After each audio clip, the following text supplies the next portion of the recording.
I want you to imagine a world where everyone is starving to death. You walk down the street and you see ribs showing, hollow eyes, people collapsing on the sidewalk from hunger. But every single one of those people is holding a plastic picture of a hamburger, and they're chewing on the plastic, they're licking the photo, and they're screaming at you, "I'm eating! Look at me! I'm eating!" That is the modern dating market. That is modern intimacy. We are the most sexually stimulated generation in human history, period. We have access to high-definition 4K pornography in our pockets 24/7. We have dating apps that give us access to thousands of singles within a 5-mile radius. And yet, the data is horrifying. According to the General Social Survey, the number of men under 30 who have had 0 sexual partners in the last year has nearly tripled within the last decade. We're in a sex recession. You aren't having sex. You aren't falling in love. You're just swiping. You're masturbating to pixels of people who don't even know that you exist, and you're calling it dating? My name is Michael. I'm a psychologist in training, and I specialize in watching people destroy their own lives. Today, we're talking about why you're lonely. We're going to talk about the Coolidge Effect and why situationships are for cowards, and why the Bible says that your lust is actually just cannibalism. Put the phone down, unless you're watching me, and let's operate. Welcome to the show where we break down the mental health stigma, navigate sobriety with humor, and prove that it's okay to laugh while you heal. Let's get real, let's get honest, and maybe a little weird. Growth is messy, but you don't have to do it alone. This is Sober Psychology.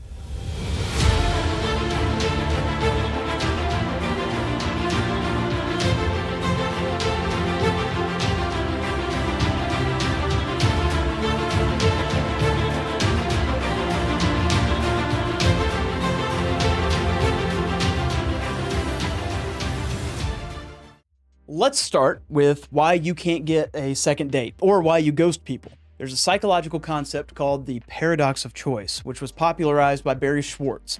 Here's a famous study.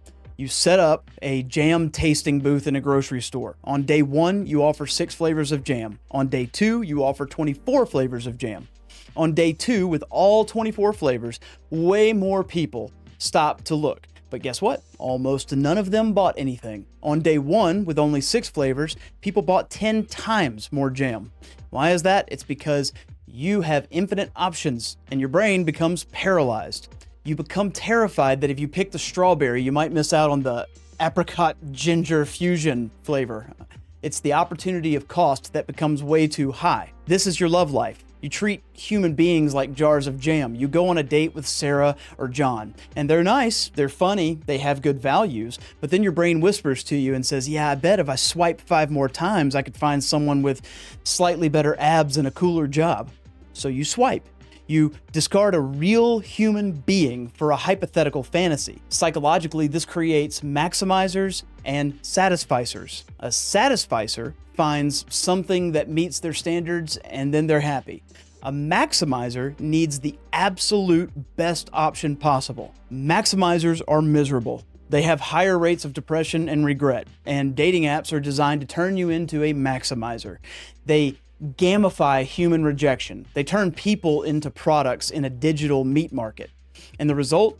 You're alone, surrounded by options, starving to death with a plastic menu in your hand. Now, let's talk about the elephant in the room, or rather, the incognito tab on your browser. If you're a man, and increasingly so, if you're a woman, you're likely consuming pornography. You think it's harmless. You think, I have needs, Michael. I'm visual. Shut up. You're rewiring your neurochemistry. We've got to talk about the Coolidge Effect. Biologists put a male rat in a cage with a female rat that was in heat. The male rat goes crazy. They mate repeatedly, and eventually the male rat gets tired. He's exhausted. He won't mate anymore, even if the female begins to nudge him. He is done. But if you drop a new female rat into the cage, boom! The male rat is instantly revived. He has energy. He mates again. He gets tired, and then you drop a third female in there, and he's going back at it again. He will do this until he almost dies of exhaustion. And why is that? It's because of dopamine. Dopamine is not the molecule of pleasure, it's the molecule of novelty. It's the molecule of new, if you will. Pornography is the Coolidge Effect weaponized. You watch one clip, you get bored, you click the next. New girl, new guy, new position, new fetish. You're flooding your brain with a level of novelty that no human ancestor ever ever experienced. A tribal man might see 5 naked women in his lifetime. You see 500 in 5 minutes. Your brain thinks that you're the Genghis Khan of the genetic lottery, but in reality, you're sitting in your underwear alone covered in Cheeto dust. This causes sexual conditioning. You're training your arousal template to respond to pixels, high-speed novelty, and voyeurism. And then you try to be with a real person. A real person has flaws. A real person has bad breath. A real person doesn't change camera angles every 3 seconds, and you can't get it up, or you can't feel anything. We call this PIDE, which is porn-induced erectile dysfunction. But spiritually, it's even deeper than that. You're castrating your ability to connect because you've trained yourself to consume objects rather than commune with people. We've talked about dopamine and the addiction to novelty, but we need to talk about the other side of the coin, bonding. There is a neurochemical cocktail that releases when you're intimate with someone, specifically oxytocin, which is the cuddle hormone, I guess, and vasopressin. These are the chemicals designed by God or evolution, take your pick, to make you stay. They're the glue, if you will. There's a famous study on prairie voles. Prairie voles are monogamous. They mate for life. Why is that? It's because they have high densities of oxytocin and vasopressin receptors. When they mate, they imprint on that specific partner. If you separate them, they get depressed. They don't just move on to the next one. But if you chemically block those receptors, the prairie voles turn into a player. It mates, it leaves, and mates again. It loses the ability to bond. There's a concept often used in relationship psychology called the Scotch Tape Theory. Imagine your heart is this piece of tape, and the first time you bond with someone, the first time you have sex, the first time that you're vulnerable, the first time that you say, I love you, it sticks hard. The bond is strong. When you break up, you have to rip the tape off, and it hurts. It takes a layer of skin with it. And then you meet the next person. You stick the tape on again, and it sticks, but not quite as firmly. It's picked up some of the lint. It's picked up some of the dust from the last person. And then you rip it off again and stick it on the 3rd person, and then the 10th person, and then the 20th person. Eventually, the tape doesn't stick to anything. It's just a piece of plastic that falls off the wall. This is what hookup culture is doing to your brain. You're chemically damaging your ability to pair bond. You wonder why you don't feel sparks anymore. You wonder why you can sleep with someone and feel absolutely nothing the next morning. You think that you're liberated. You think that you're mature. No, you're just damaged. You have completely desensitized your vasopressin receptors to the point where you're neurologically incapable of forming a deep attachment. The Bible says the two shall become one flesh. That's Genesis 2:24. That isn't poetry. That's biochemistry. When you try to tear one flesh apart repeatedly, you're left with scar tissue, and scar tissue has no nerve endings. It doesn't feel pain. It doesn't feel pleasure either. Situationships. I just marked through the word it's all theatrics, guys. Hang in there with me. All right, so you're surviving the apps. You stop watching porn for a week and you actually meet somebody.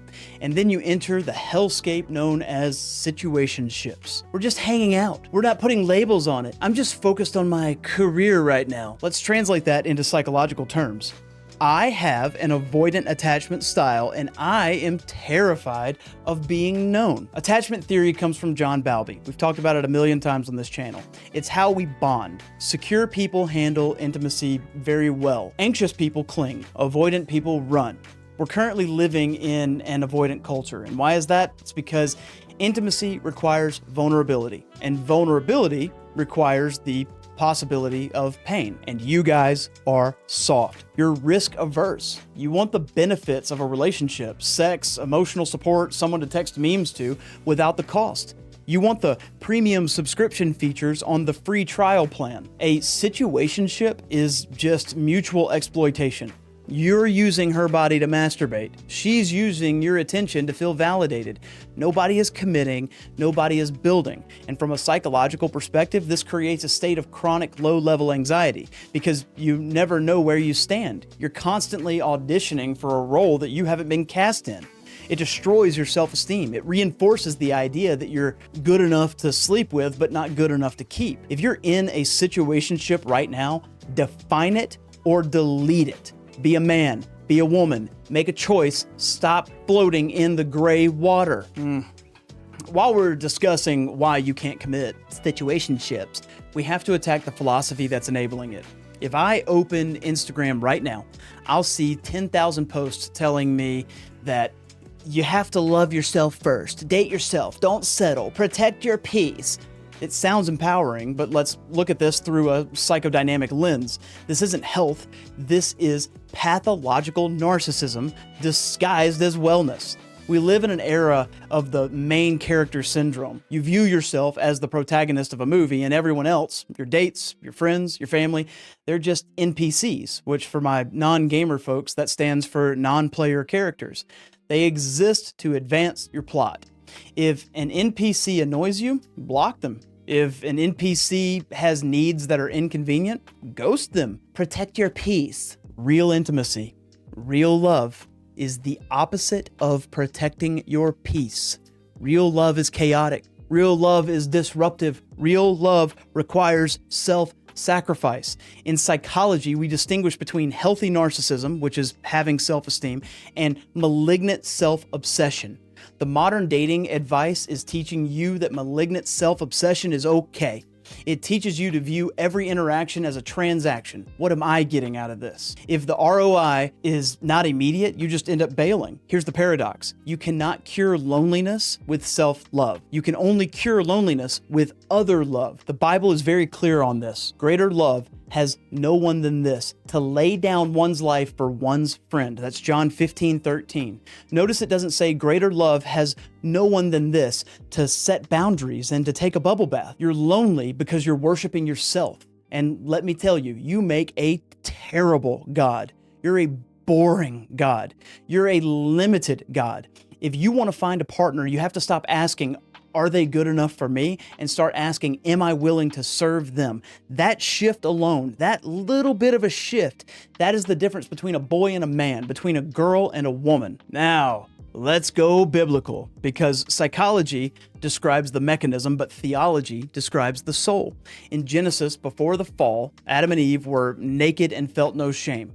We think of naked as it just means no clothing, but in Hebrew, it implies total transparency. Nothing hidden, no filters, no angles, no representative. The word intimacy sounds like into me see, to be fully known and fully loved. That is the deepest craving of the human heart. But what happened in Genesis 3? Sin enters, shame enters. And what's the first thing that they do? They hide. They sow fig leaves. That's you. Your Instagram filter is a fig leaf. Your cool, detached attitude is a fig leaf. Your cynicism is a fig leaf. You're terrified that if someone actually saw you, the real you, the broken you, they'd run. So you present a curated image. And here's where lust comes in. Jesus said, anyone who looks at a woman lustfully has already committed adultery with her in his heart.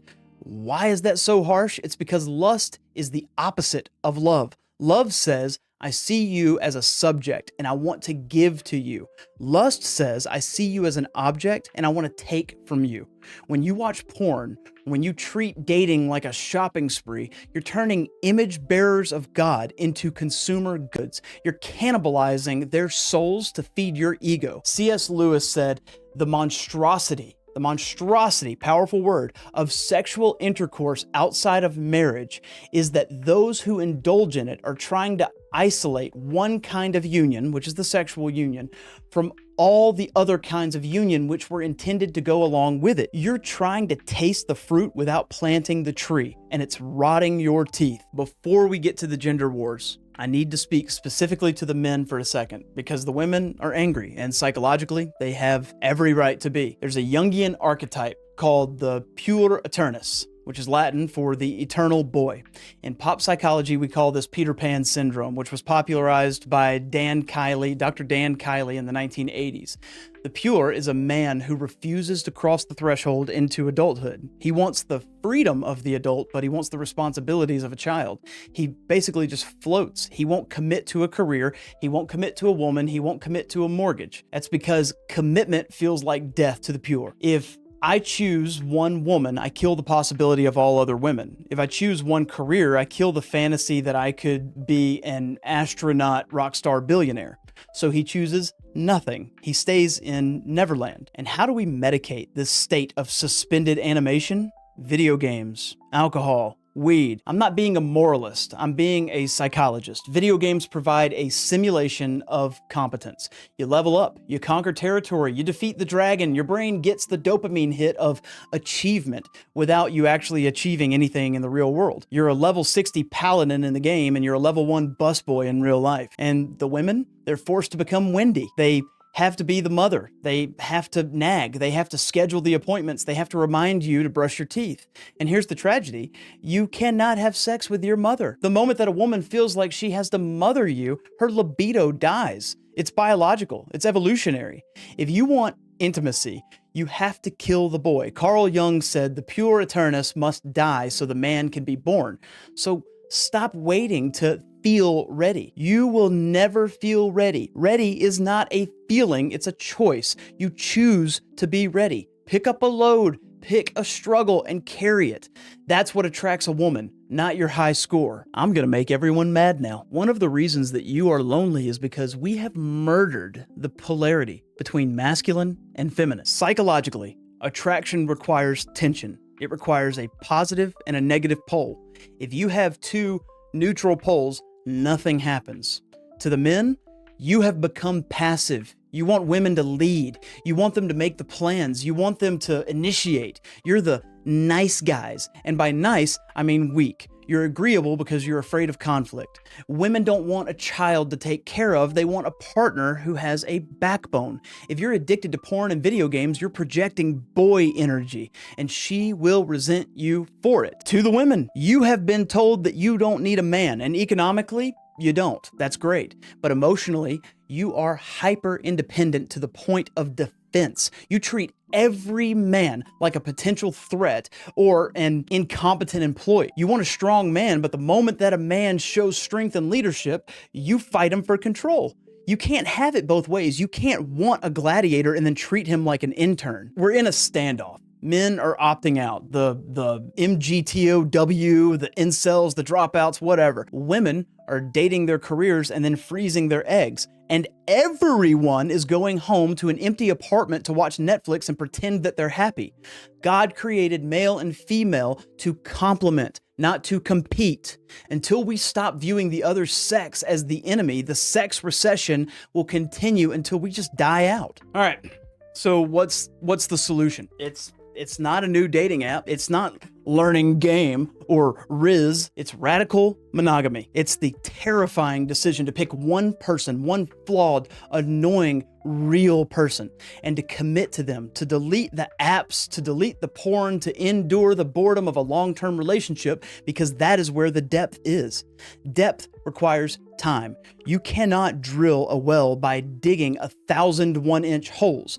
You have to dig one hole 100 feet deep. Stop swiping. Stop looking for the perfect person. They don't exist, and if they did, they wouldn't date you.